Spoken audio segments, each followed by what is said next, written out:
If I had $1 for every single time somebody had a Helldivers 2 hot take, I would have Jeffrey Bezos weeping at my feet. He would be begging me for money. I would be giving that guy an allowance. That's how much money I would have.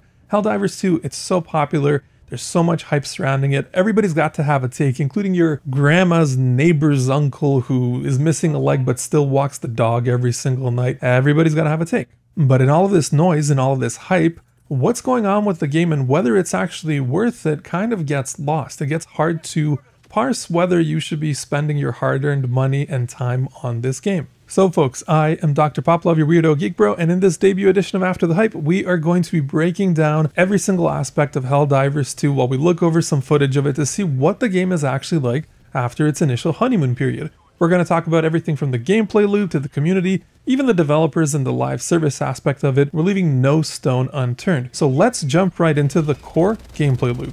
Now, you might have heard different people talk about this game in completely different ways. I myself was white knuckle gripping the table at a pizzeria when I overheard some people call it a PvP shooter. No, oh my goodness. Helldivers 2 is a co-op shooter, and if you really had to compare it to another game, it's most like Deep Rock Galactic if it had a baby with Left 4 Dead, and maybe Gears of War is the stepfather. So to put things simply, you're part of a space war and you pick missions across the galaxy. So you land on planets, which are levels, and you try to complete different objectives that can range from launching ICBMs to scientific scans of the planet or whatever you want to call it. And while you're doing this, you're naturally mowing down endless numbers of robots and bugs. You're trying to survive, and you're also trying to look for additional upgrade material. Now, this is not a survival crafting game. This is not one of those games, but you are looking for additional upgrade material so that you can make upgrades to your weapons, your armor, or your stratagems, which we'll get to in a sec. So once you actually complete your objectives, you want to extract from the level that you're on,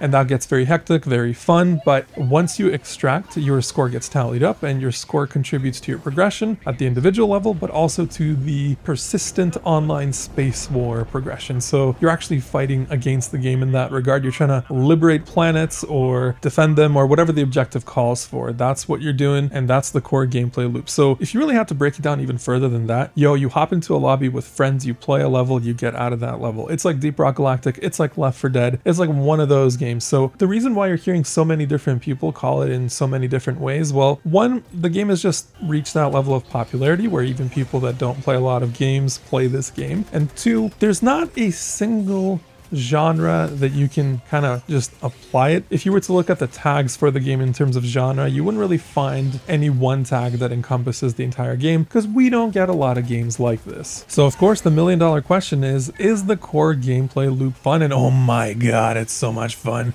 When you're playing with the right people, when you're playing with friends, there's nothing like this game on the market. It's such a blast. The game can be super hectic, and I mean that in a good way, because it leads to a lot of dramatic moments. It leads to a lot of emergent gameplay storytelling where, like, let's pretend you're in school, or maybe you are in school, during the lunch hour, when you go to the cafeteria to eat with your friends or whatever, you'd all be talking about the thing that happened last night, or you'd all be talking about, what somebody somewhere else did, maybe on Twitch, YouTube, whatever the case may be. Or hey, I don't know, I haven't been in school in a long time. Maybe nobody is talking, maybe everybody is just texting. Who knows? But it's that kind of game. It's important to note that the game relies heavily on basic teamwork and manners, and when it comes to the actual mechanics, we don't really need to go too deep into it. It's a third-person shooter, it does have the option for first-person aiming, and it does have all of the mechanics that you would kind of expect from it, like, vaulting, going prone, crouching, you can even like dolphin dive and like fire from your back, you can dolphin dive to the side, all those kinds of fun things. It's got what you expect, and probably, it's fair to say, nothing more, and again, I mean that in a good way. It's just focused on what it does, and it does it well. One of the main mechanics are the stratagems, which I previously mentioned. So these are kind of like your kill streaks in a Call of Duty game, if you will, but it's not always just like an airstrike or air support in that regard. You can drop down supplies for your team, you can drop down specific weapons. You have to call them in using a button command that's just like arrows pointing in different directions, and that can be pretty hectic and fun in a good way when you're getting swarmed and you're trying to call in an airstrike or something like that. It's like, oh no, am I going to survive when I call this in? Oh no, that kind of thing. thing, and it's a core mechanic of the game and kind of the main thing that separates this from you just running around and shooting dudes or ganking enemies, patrols, or whatever the case may be, like running away to despawn enemies, those types of things. So stratagems, I would say, are kind of like the core mechanic and the essence of what makes Helldivers 2 so fun and so unique. Now, whether or not you like the meta aspect of the persistent space war is up to you, but so far it's been well designed, and really at the end of the day, it just seems like it's a vehicle or an excuse for the developers to be like, hey, here's a new scenario, or hey, here's the reason for why you should be doing this. It's just open-ended from the sort of design point of view that enables them to do whatever they want, and that can lead to a lot of fun scenarios. One thing I can't stress enough is the feeling that you get from this game when you play it with friends or the right strangers is amazing. It's indescribable. I mean, it's not really indescribable, but it's that type of feeling that you can only get from well-designed co-op gaming, and we have a serious lack of those games on the market. So if that's the kind of feeling you want to chase, this is going to be the game for you. However, you might have noticed I mentioned friends or right people a couple of times there. So this game can be played solo, but it's not really designed to support that in any spectacular way. If you play solo on the lower difficulties, it's one of those games where you'll feel like a god, you'll destroy everything in your path, and you'll finish missions quickly. And maybe if that's what you're after, then cool beans, but if you're not after that, it will get kind of boring quickly. And if you up the challenge, you'll find yourself being constantly interrupted because you kind of have to do 4 different roles when you're playing solo. On a more challenging difficulty, it kind of feels like, oh my god, I don't have a moment to breathe, or like I don't have a moment to do what I wanted to do. And even if you're beating those missions, or even if you are progressing well, it's just not the most satisfying experience. Unless you're very much specifically looking to solo a game like this that's designed for co-op, I wouldn't recommend this game for solo play. And there's nothing wrong with that, it's just a natural limit of the game's multiplayer focused design. You should think of this game as a multiplayer game because that's kind of what it's designed for. Now, another limit of the gameplay loop is apparent when you're playing with strangers. So like any co-op game, when you're playing with strangers, you can reach the highest of highs or you can be smacked with the lowest of lows. It's super easy to group up in-game with randoms if you want to, and I've had some truly incredible experiences with fun players that were mind-blowingly nice or just good at the game, and they're teaching me new things that I didn't know about the game. I've also had the exact opposite experience where the second I joined somebody's lobby through matchmaking, the entire group starts screaming at me the worst obscenities that you can think of, maybe even don't think about it. It's just that bad. So this isn't the game's fault. It is just how, online gaming communities are, unfortunately. So your mileage will greatly vary, and that is a limit of the gameplay loop, right? If you don't have friends to play with, or you're not finding those perfect strangers, you might get paired with people that you don't want to associate with. If you don't have at least one friend to play this game with, you're not going to get the most out of it, and it's difficult to recommend unless, again, you're looking for that solo experience. Or if you're totally okay with the stranger experience, if you don't mind the ups and downs of playing with strangers, then sure, by all means, get the game, have fun with it. But the thing about Helldivers 2 and its community is, well, the game is a live service game with persistent progression, some light and inoffensive, at least so far, microtransactions, and that attracts a specific gaming audience. And you probably already know whether you can handle that kind of audience or not. So you'll find a clash of generations and styles in this game, and generalizing communities in video games, and generalizing in general, never tells the whole story. But for the sake of just this one point, we can say that in general, there are 2 types of Helldivers 2 players, those who are looking to have more creative or more relaxed fun, and then you have those that are looking to have fun through optimization. And really, that's just maybe an overly nice way of me saying, hey, some players just want to play for fun or don't really care about winning or losing, and other players will stop at nothing to optimize every single little number for a little bit of progression, even if they have to sort of be toxic or lose their humanity through the process, kind of defeating the purpose of the game. Now, hold on. Before anyone goes after me, I'm not telling you how to play the game. You earned the game, you spent your hard-earned money on it, play it however you want to play it. I'm specifically mentioning that there's a subset of players that goes so deep into the optimization end and completely negates the point of playing a video game. You're basically doing spreadsheets at that point. You're basically balancing your taxes or finances, whatever the case may be. So those are the types of people that can sometimes become toxic and horrible to deal with because, like I said, they're kind of losing themselves as people in order to make a imaginary numbers go up. Now, again, I'm not saying this is everybody. I'm just saying that subset of players you'll run into, and it's difficult to play with them because, hey, you join one of their lobbies and you don't have the exact loadout they want you to have. They're going to kick you or they're going to be rude to you. It's part of that, you know, stranger online experience. And that's not to say that the more relaxed or creative type player is perfect either. Sometimes you'll get into lobbies with people that are maybe, how should I phrase this in a YouTube friendly way?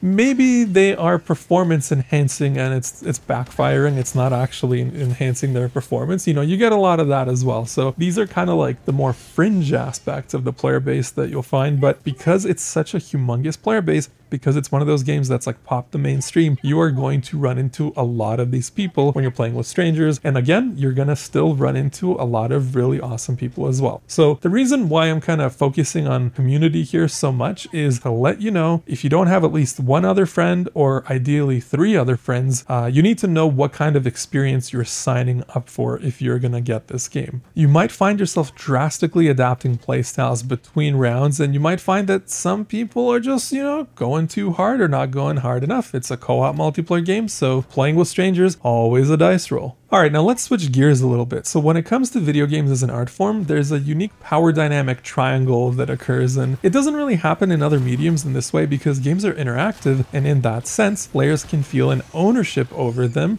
just because, you know, it's interactive art. It kind of makes sense when you look at it from that point of view, even if, you know, the players themselves are not really building the game in any capacity. It's interactive, thus it's a joint experience, right? So you end up with a gaming triangle that's kind of composed of the business side of things, the artistic intent, and the community. And all 3 of these components make up a game over the course of its life cycle, but they all clash with one another. They all have a push and pull power dynamic. For instance, the business side naturally wants to make the most money possible. The artistic side wants to execute a specific vision or implement specific designs, and the community side can want wildly different things from the game, from patch to patch, balance to balance, update to update, whatever you want to call it. The community is the biggest wild card because the types of players you attract in a way is going to shape the product as it goes into the future. And realistically, it's pretty much impossible to balance these 3 things correctly 100% of the time.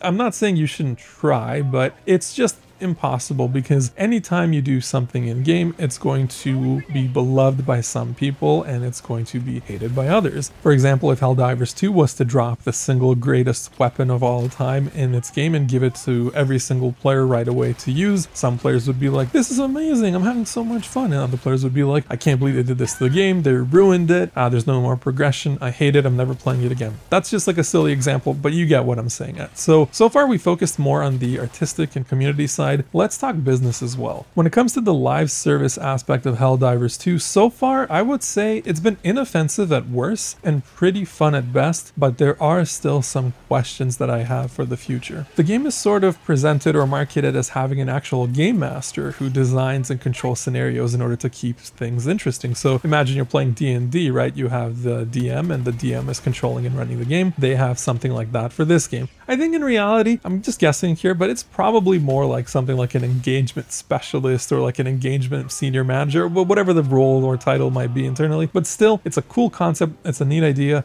and I love the way that they've packaged and presented it. The monetization so far takes shape in the form of some premium currency and a battle pass, and both of these are much cheaper than you might expect by today's standards compared to other games. And there's nothing on the battle pass that's necessarily game breaking or a must have, at least at the time of this recording. It's important to note that the battle pass does have things like armor and does have things like weapons, so that might continue in the future, it might not.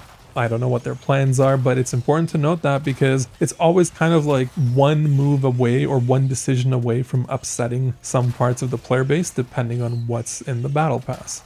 You also have the free, organic, or whatever you want to call it, natural progression of the game where you unlock 99% of the game so far, or whatever the percentage is, I don't know off the top of my head. But it's worth noting that, unless I'm just misremembering wildly, the sort of free progression, the regular game progression, it doesn't give you enough currency to get the battle pass. I think it gives you like half or a bit over half if I'm remembering right, but you can get that premium currency from actually playing the game, from finding it in levels. So it's not the end of the world, but it is something to point out. And I believe the developers Arrowhead have said that battle passes in this game, it's not like a limited time thing. It's not, there's no FOMO. It's not something that expires. It's just a different progression track in the game. So all in all, like I said, it's been inoffensive at worst and pretty fun at best in terms of like engaging with the live service war aspect, you know, going to different planets, trying to retake them, defend them, that kind of thing. But since it is a live service game, the jury is still out and will forever be out until the live service ends in terms of how it's doing by its players. And of course, it's worth pointing out that Arrowhead have a really great track record with this stuff, so I'm not sitting here being like worried like what's going to happen in the future or oh my god, they're ruining it, but it is something to keep in the back of your head. Regardless, the game with its current price point, which is like below standard price, is totally worth it. There's so much content in there. You're not going to run out of things to do, and it's not one of those situations where you feel like ripped off by the amount that you paid for the game. Also, we've already seen some major updates to the game, so we've seen mechs get added, which are super fun, and we've seen balance patches as well, changes to the tuning around that now.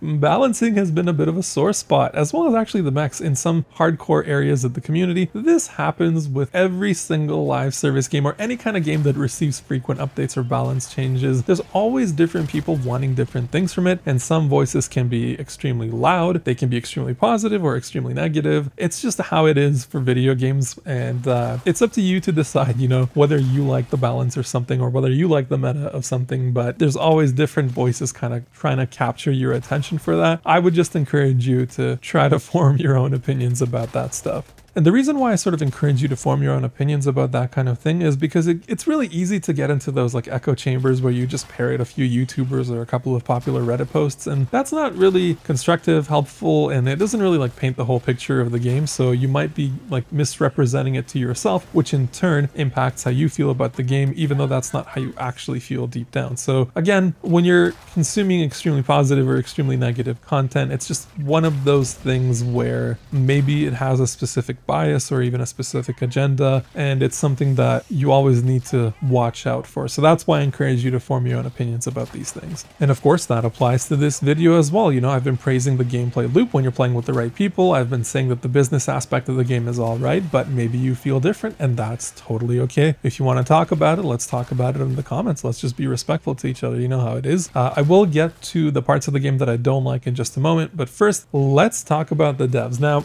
the thing is, some of the folks working on Helldivers 2 have made some pretty off-color comments with regards to the player base and the balance of the game, and we do gotta talk about that, unfortunately. I say unfortunately because it's one of those topics that it's important to stay informed, but it doesn't leave anyone feeling good, right? So as a lifelong gamer, I hate that word from the old days, but you know, I think kids today say it normally. So as a lifelong gamer and an actual game dev myself, I have seen the best and the worst takes and the best and the worst real life behavior from players, or like our pocket of the internet. I've seen the beautiful social power of gaming, and I've seen the destructive and even criminal nature of fandoms or developers or whoever, you know, everyone's involved in here. I'm talking about everyone in the giant circle of the game world. I myself get pretty regular internet abuse for my job. It just sucks, and we should all be nicer to each other. But at the end of the day, you as the creator of the game, you just can't go out there and poke the hornet's nest no matter how much you want to. You know, your players are the backbone of everything, even the players that you wish you didn't have. So turning them against you or your product or your company, it always ends in a losing situation, whether you're losing something based on your job or like the player count or just job security in general, or even personal safety. Like it's never good. And yes, it really does get that serious. For those of you out there wondering if I'm being dramatic, like it absolutely does get that serious. So I totally understand when you're on the receiving end of endless like online abuse, and it's hard to process those mixed or negative feelings. They're very complicated, but again, there's just nothing to gain by lashing out. Nobody wins if you lash out. So at the end of the day, we're really just artists that put out our work to the public and open it up for all takes, no matter how amazing or pathetic they might be. Now, of course, I'm just talking about internet discourse. I'm not talking about like, hey, someone showed up to my house, or someone is stalking me, or whatever the case may be. And I'm not talking about those situations. In those situations, you gotta fight for your life, man. I'm just talking about internet discourse. I'm talking about art critique. And I'm not saying all artists have to just sit there and take abuse and enjoy that abuse and whatever. That's not what I'm saying at all. I'm saying that all art and all artists get critiqued, and oftentimes that critique can come from maybe more ignorant places or maybe more aggressive or toxic places.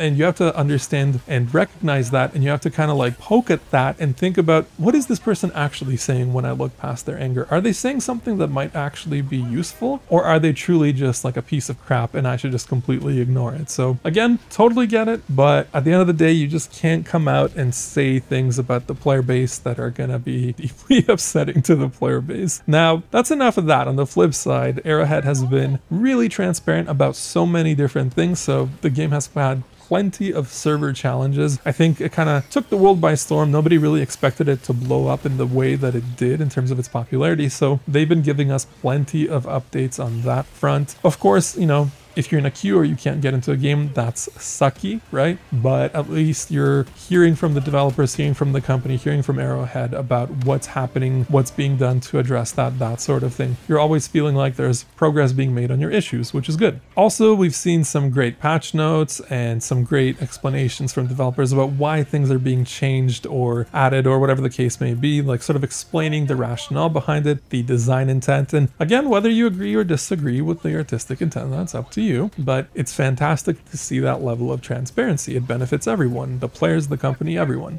One thing I'm kind of wary or maybe cynical about, or I don't know if that's even the right word, but like I would hate for the bad apples in the community to spoil the level of communications and transparency we're getting currently. And I hope that it doesn't end up happening over time, but the track record for a lot of live service games isn't amazing in this regard, because usually as player bases get smaller over time, which is perfectly normal by the way, you tend to have the most vocal people remaining on the most prominent websites like Reddit, Twitter, that kind of thing. And the most vocal people are naturally going to be more upset than your Joe Schmo that's just playing the game, enjoying it. You know, Joe Schmo, they're not going online. Well, they might be going online, but they're not interacting with like the community. They're not writing an essay on why this game is so amazing or something like that. Usually the most vocal people tend to be more negative. Again, we're painting broad strokes here, but that's just how it is for a lot of long-running video game communities, especially when it comes to live service. And so usually what ends up happening, this kind of negativity on long-running games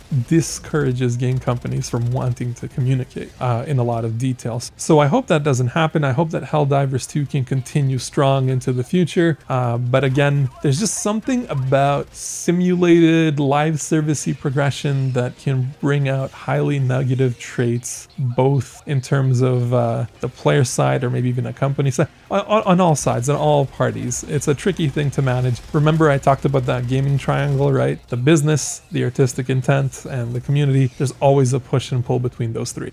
All right, now let's talk about the worst parts of the game. And I feel like since talking about the gameplay, we've been getting more and more negative in this video, or not negative, but just talking about more difficult topics, right? That have some negativity to it. So I just want to remind everyone, core gameplay loop, freaking amazing. If you don't believe me, go back to that part of the video and watch the clips and you can see the gameplay for yourself. Core gameplay loop is incredible. But the worst parts of the game are, well, if you're watching this video thoroughly, you might think I'm going to say playing with strangers, but no, that's not actually it. The number one worst part of the game for me right now is the uneven difficulty selection. I think it actually got more uneven since one of the patches they did at the time of this video recording. But basically what it boils down to is there are 9 difficulty levels.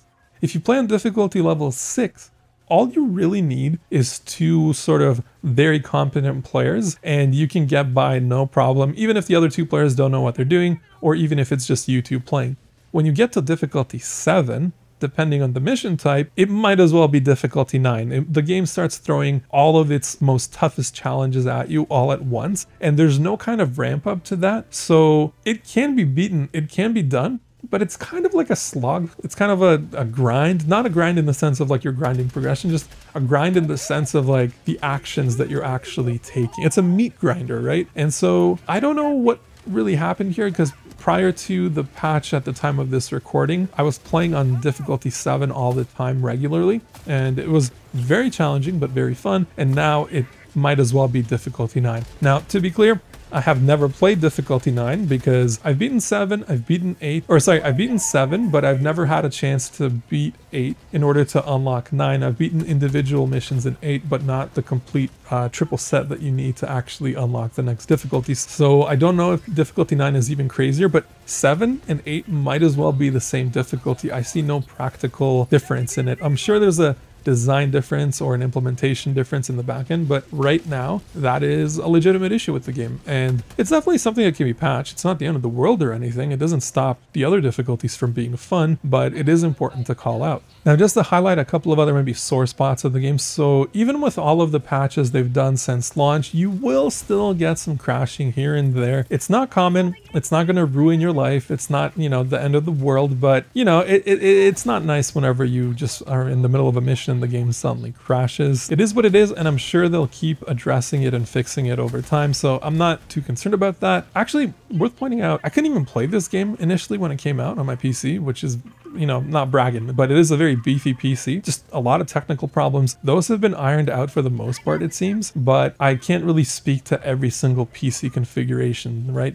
So yeah, for me, the game was pretty unplayable at launch, but seems to be fine now, but I did have to fiddle around with it. So just pointing that out because your mileage may vary, but really the worst part of the game is the uneven difficulty component. Yeah, I mean, I feel confident that they'll resolve this or solve it or address it, whatever the term you want to use. I'm not too worried about it, but it is something that's kind of hampering the experience. And now knowing that this can happen, maybe in the future, it's something that happens again in different shapes or forms. Another sort of spicy topic when it comes to Helldivers 2 is its anti-cheat. Now, I'm not going to spend too much time on this because these discussions always devolve into the worst types of fights in the comments. So what I will say, if you want to look up the anti-cheat that Helldivers 2 uses, go right ahead. They have an FAQ about it. You can also do, you know, research that's not answers from the developer or whatever. Figure out if you like it, figure out if you don't like it. I'm not here to really talk about the technical implementation and all that stuff because, again, it just leads to fighting and I can't be asked to do that. I'm not looking for fights. If anyone's looking for fights, like you're in the wrong channel, you're at the wrong video. But now I did want to point out this game does have anti-cheat, and you might be wondering, well, wait a minute, it's a co-op PvE shooter, why the heck is there anti-cheat? That sounds kind of weird, right? Well, yeah, but I mean, at the end of the day, you don't want strangers or even friends, you don't want people ruining your game with cheats in the sense of like they unlock everything from the get-go, you don't get any sense of progression, or they break the persistent war aspect of the game. Or maybe they even break the monetization aspect of the game, which could impact the revenue for the developer, which then impacts how much support you get on the game and future games, all that kind of stuff. So there's a bunch of reasons why you would want anti-cheat in a game like this. Yeah, that's all I got to say about that. Again, if you're here to fight about the anti-cheat in the comments, this is not the space for that, my man. So at this point, we should ask the question, should I buy Helldivers 2? And I think by now in the video, you probably have generated a good sense of whether this is the game for you or not. But I'm going to lay out my recommendations like this. If you want to have amazing co-op fun with friends that you can't get anywhere else, absolutely get this game. Or if you're okay playing with strangers in a co-op environment and you don't mind the mixed experiences that can happen as a result of that, definitely get this game. You don't want to get this game if you don't like playing with strangers or don't have friends to play with, and you don't want to get this game if you don't like the idea of playing it solo. Like I said, you can play solo, but it's not really designed for that. It's not really the best experience. At the end of the day, the future is super bright for Helldivers 2 and Arrowhead. The world is their oyster, the sky is their limit, or whatever other cliche you want to add. Right now, we are definitely seeing that gaming triangle enforce its push and pull dynamics around business goals, design goals, and player goals, but there's nothing to suggest that this game has any major problems or issues on the horizon. So far, everything we've seen has been great. The onus is on the developers to keep providing a great game and a great live experience, and the onus is on players to keep supporting that and to do so in non-toxic, non-aggressive ways where possible. As long as the symbiotic relationship can continue to exist, and as long as that gaming triangle can be relatively balanced, you know, some blips here and there can happen, but as long as it's relatively balanced, Helldivers 2 will remain a fantastic game and well worth the hype. Thank you so much for watching this video. Make sure you like and subscribe if you want to see more stuff like this, and I hope you enjoyed these nuts.